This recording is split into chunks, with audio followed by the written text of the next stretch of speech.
काम खान शोरो साहब यहाँ सामने बैठे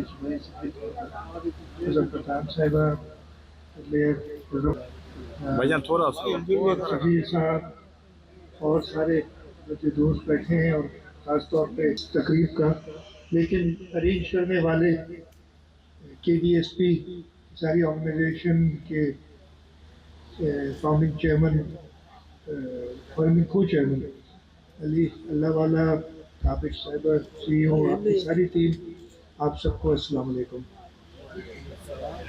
मेरे लिए एक बड़ी फख्र की बात है कि अभी याद रखता हूँ 22 जुलाई 2025 को मैं नाज़माबाद गया, वहाँ पे KDSP का एक नया सेंटर तीसरा जो कराची में खुला था उसका इफ्तिताह करने उधर एक पेरेंट मुझे मिला, उसने कहा कि जी आप ये हैदराबाद में भी शुरू करें।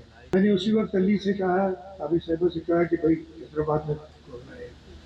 कहा फारूकी कहे थे, मैंने कहा भाई अरेंज करो और मुझे जल्द से जल्द खोल के दो। तो ये 7-8 महीने में हैदराबाद का सेंटर आज मैंने विजिट किया है। जैसे अली ने बताया कि कुछ पेरेंट्स ने कहा है कि कराची से भी बेहतर है, लगा कि हाँ वो सारी फैसिलिटीज मौजूद है।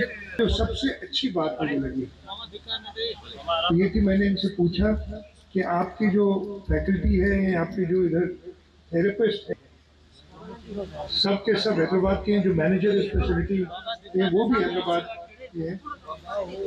और इससे ये और खुशी होती है कि अब सखर कारखानों बेनज़ीर आबाद हम डिविजनल हेडक्वार्टर्स में तो बनाए। तो मैं शुक्रगुजार हूँ KDSP का, DPD department for empowerment for people with disabilities है, उसके शुक्रगुजार हूँ कि उन्होंने जो हुकूमत सिंध की पॉलिसी है इस सिलसिले में उस पर अमल दरामद करते हुए, और मेरा ख्याल है अच्छा मैं और ज़्यादा आपको पता है इफ्तिताहों वगैरह में जाता नहीं हूँ, लेकिन जहाँ पे भी कोई DPD का प्रोजेक्ट होता है वहाँ कोशिश करता हूँ कि मैं खुद जाऊँ इफ्तिताह करने, इसलिए कि उससे मुझे फिर और लोगों से मुलाकात होती है और फिर आगे और ज़रूरियात बढ़ती हैं। तो इंशाल्लाह इस फैसिलिटी हैदराबाद के लोगों के लिए मुबारकबाद। मुझे अभी बता रहे हैं कि ऑलरेडी 65 बच्चे इधर इस फैसिलिटी को इस्तेमाल कर रहे हैं। 300 की गुंजाइश है और ये इतनी जल्दी मुझे पता है बढ़ जाएगा कि आपको फिर एक्सपेंशन की जरूरत पड़ेगी। और मैंने मेयर साहब से कहा है कि जी और जगह ढूंढें ताकि हम इसको एक्सपेंड करें। मैं लोगों से भी कहूँगा, खासतौर पे बच्चों से कहूँगा कि आप इसमें अभी थोड़ी देर पहले कह रहा था कि आगे मैं छोटा था, वालिदैन ने कहा या डॉक्टर बनो या इंजीनियर बनो, इंजीनियर बन गए। अगर मैं आज पैदा होता और इंजीनियर बनने के ख्वाब देखता तो मुझे नौकरी नहीं मिलती।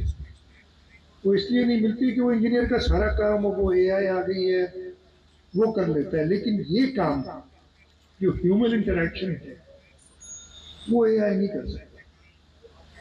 ये आपको अगर आगे नौकरियां चाहिए तो आप इस एरिया में स्पेशलाइज करें। इधर भी मुझे बता रहे थे कि इनको थेरेपिस्ट के बच्चों को एक्सरसाइज वगैरह कराते हैं जहाँ पे उनकी मसल्स की कमजोरी होती है, वो नहीं मिल रहा था। तो उन्होंने एक आइडेंटिफाई की हैदराबाद की बच्ची जो जियाउद्दीन हॉस्पिटल में पढ़ रही है अभी ऑक्यूपेशनल थेरेपी, उसको उन्होंने एम्प्लॉय किया। वो वीकेंड्स पे आती है, इधर काम करती है और उन्होंने उसको स्कॉलरशिप भी दी और अभी से हायर कर लिया कि वो इधर काम करेगी। तो ये वो चीज़ें हैं कि आपको नौकरी के लिए भागना नहीं पड़ेगा किसी के पास, नौकरी आपको ढूंढेगी। तो आप इन फील्ड्स में स्पीच थेरेपी हो गई, ऑक्यूपेशनल थेरेपी हो गई, इसमें आप आगे बढ़े और इसमें ज़रूर, और हुकूमत इंशाल्लाह ताला फैसिलिटी और पैदा करेगी, प्राइवेट सेक्टर में भी होगी, लोगों की ज़रूरियात इतनी है।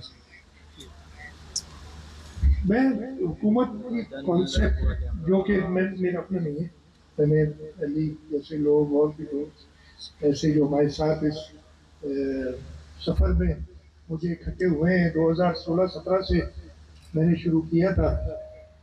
चाहे वो हमारे ऑटिज्म से रिलेटेड स्कूल्स हैं जो हमने सी आर्ट्स के, अब 10 हो गए सेंटर, 10 सेंटर्स सी आर्ट्स के हो गए जो ऑटिज्म प्रोवाइड करते हैं। आज से वो डेट मुझे याद नहीं, बट आई थिंक अराउंड 2018 में या 19 में मैं KDSP के उनका अपना सेंटर था, मैं गया, इन्होंने मुझे बुलाया, मैं चलो चलते हैं, उधर गया और उस दिन से इनके साथ सफर शुरू हो गया। और हमने कोशिश की है कि हम इनकी जो जरूरियात हैं जो हुकूमत की तरफ से इनको चाहिए वो पूरी करें। काम सारा इनका है, हम सिर्फ बस पीछे खड़े हैं, काम सारा ये करते हैं।